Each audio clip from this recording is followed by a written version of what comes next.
Well, hey everybody, Leslie here. Well, let's talk about problem solving as a paralegal. Now, you could be a beginner paralegal, and most of you are that are watching, right?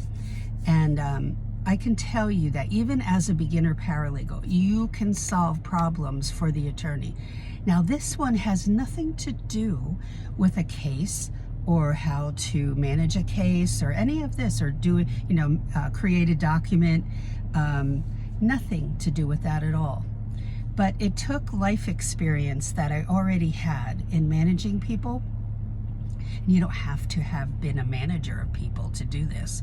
But when you see a solution and the other people around you don't see it, remember this: go to the person that is going to ultimately make the decision that you're proposing.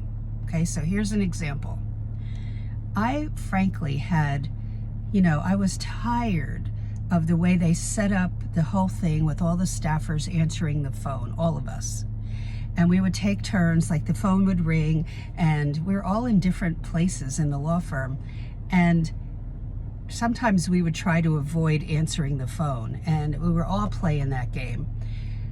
And finally I thought, what if we got a college student? And I didn't talk about it with anybody else. I just had a connection with a senior partner. And you might not even, it could seem like a ridiculous connection, but this senior partner I'd heard had worked in a supermarket years ago. And so I brought up the subject that my dad had been a manager of a supermarket for 30 years. And my first job was as a cashier. And so we talked about that and how valuable retail experience was for any kind of job you do, okay? And so we're talking about that. So I knew we had this connection, and he would stop by and talk with me almost every day. And so I brought up this subject. I said, would you be open to bringing on a college student to help with the phones? And at first he was like, I don't know. He said, because they're going to leave us in a year or 2 years? I said, well, it would be the paralegals or legal secretaries that would be training the person. And we could get somebody who was a sophomore and a junior, at our local university. And we could get the cream of the crop, and they'd be with us for 2-3 years. So he was very open to it, and that's what we did. We set up a little area for them to answer phones. Now, we had to still take calls, but it took a lot of this nonsense away of playing like who's going to get the call. And she would just buzz into our wherever we were and say, you have a call on line 2 or whatever.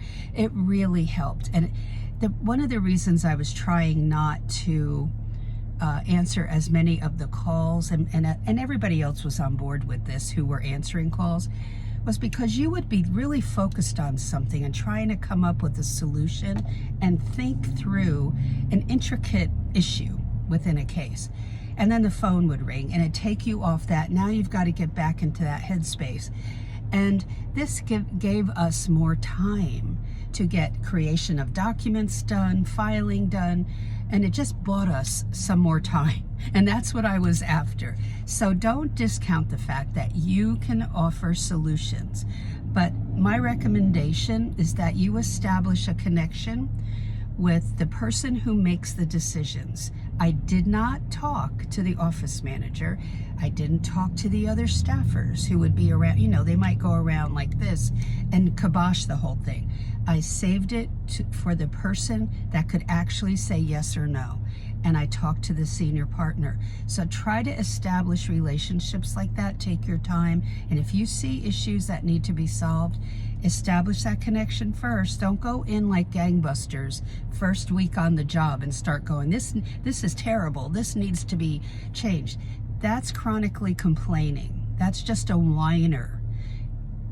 Approach it very delicately, okay? And you can solve a lot of problems. Stay tuned for tomorrow, where I'm going to talk about one of the biggest problems we solved and how valuable this problem solving, a technique that we used was. Stay tuned for tomorrow.